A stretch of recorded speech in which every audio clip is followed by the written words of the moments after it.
ഒരു വെണ്ടയ്ക്ക ഫ്രൈ അല്ലെങ്കിൽ റോസ്റ്റ് എന്ന് വേണമെങ്കിൽ പറയാം. അപ്പോൾ അതിന് ഞാൻ ഇപ്പം നമ്മൾ നല്ല വെണ്ടയ്ക്ക കിട്ടുന്നുണ്ട്, ചെറുത് പാകമായിട്ട്. അപ്പോൾ അത് ചെറിയ വെണ്ടയ്ക്ക ആകുമ്പോൾ 4 മുറിച്ച് ഇവിടെ റെഡിയാക്കി വെച്ചിട്ടുണ്ട് കേട്ടോ. 4 മുറിക്കണം, അപ്പോഴേ അതിൻ്റെ ഉള്ളിൽ മസാലയൊക്കെ പിടിക്കുള്ളൂ.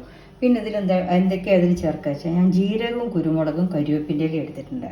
പിന്നെ മുളക് പൊടി, മഞ്ഞൾപ്പൊടി, ഉപ്പ്, വെളിച്ചെണ്ണ, പിന്നെ ഇത് കുറച്ച് പുളിവെള്ളം. അപ്പോൾ അത് എന്താ ചെയ്യണമെന്ന് വെച്ചാൽ നമ്മൾ ഇത് ഒന്ന് ചൂടാക്കും. കുരുമുളകും ജീരകവും കരിവേപ്പിൻ്റെ ഇലയും ഒന്ന് ചൂടാക്കിയിട്ട് ജസ്റ്റ് ഒന്ന് പൊടിച്ചെടുക്കും.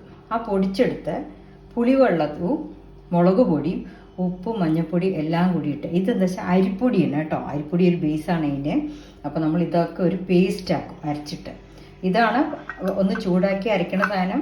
ജീരകം, കുരുമുളക്, കരിവേപ്പിൻ്റെ ഇല ഒന്ന് ചൂടാക്കി മിക്സിയിൽ ഒന്ന് പൊടിച്ച് വയ്ക്കുക. പിന്നെ മുളക് പൊടി പച്ചയാണ്. ഈ പുളിവെള്ളത്തിലാണ് ഇതെല്ലാം കൂടെ ആഡ് ചെയ്തിട്ട് ഒരു പേസ്റ്റ് രൂപത്തിലാക്കണം. ആക്കിയ ശേഷം നമ്മൾ വെളിച്ചെണ്ണയിൽ വറുത്തെടുക്കണം. അങ്ങനെയാണ് ഇതിൻ്റെ ഒരു ഇത്. കാണിച്ചു തരാം കേട്ടോ, എന്തൊക്കെയാണ് ഞാൻ ചെയ്യണമെന്നുള്ളത് കാണിച്ചു തരാം. ഇപ്പം ഞാനിത് എല്ലാം കൂടി പരട്ടി വെച്ചിട്ടുണ്ട്. ഞാനെന്താ ഇതുപോലെ മിക്സി തന്നെ ഇത് ജീരകവും കുരുമുളകും മഞ്ഞൾപ്പൊടി, ഉപ്പ്, ഇത്തിരി പുളിവെള്ളം എല്ലാം കൂടെ ഒക്കെ ഒരു പേസ്റ്റ് രൂപത്തിലാക്കി, അരിപ്പൊടിയല്ല. എന്നിട്ട് അതിനെ നമ്മളിത് വെണ്ടയ്ക്കയിൽ പരട്ടി വെച്ചിട്ടുണ്ട്.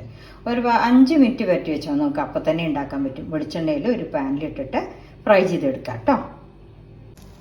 ഇപ്പോൾ നമ്മുടെ പാൻ ചൂടായിട്ടുണ്ട്.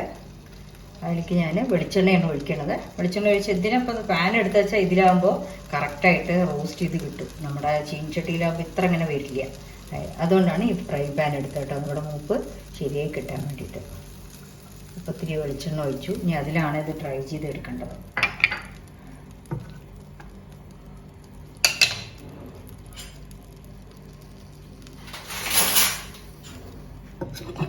വെണ്ടയ്ക്ക നമ്മൾ ഞാൻ ഓരോന്നോരോന്നായി ഉലത്തി എല്ലാം കൂടെ ഒന്നിച്ചിട്ടോളൂ കേട്ടോ. അതിൽ പാനാണെങ്കിൽ അത് കുറച്ച് നേരം കഴിഞ്ഞാൽ തന്നെ അരിപ്പൊടി ഇട്ടത് എന്ന് വെച്ചാൽ നമുക്ക് റോസ്റ്റ് ചെയ്ത് കിട്ടാൻ വേണ്ടിയിട്ടാണ്. പുളി ഇട്ടത് എന്താ വെച്ചാൽ നമ്മുടെ വെണ്ടയ്ക്കയിലൊരു വഴുവഴുപ്പ് ഉണ്ടാവും. അപ്പോൾ അത് കുറച്ച് പെട്ടെന്ന് പോകും, അധികം ഉണ്ടാവില്ല. അതിനാണ് വെണ്ടയ്ക്കയില ചെയ്യുന്നത്. കുറച്ച് നേരം ഇങ്ങനെ ഇട്ടാൽ എല്ലാം കൂടി റെഡി ആയിക്കോളൂ കേട്ടോ.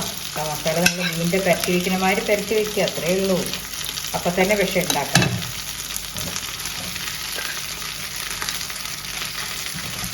നമ്മൾ കുറച്ച് കഴിഞ്ഞാൽ തിരിച്ച് മറിച്ച് വിട്ടിട്ട് റോസ്റ്റ് ചെയ്ത് എടുക്കാൻ പറ്റും കേട്ടോ.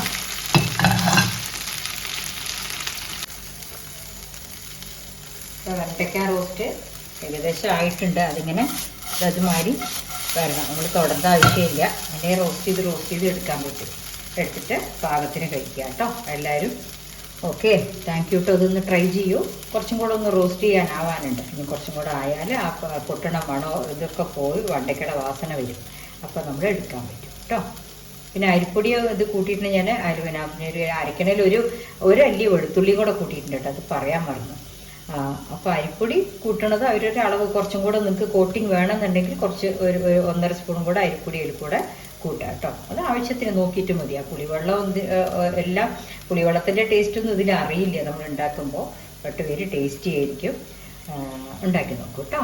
ഓക്കെ,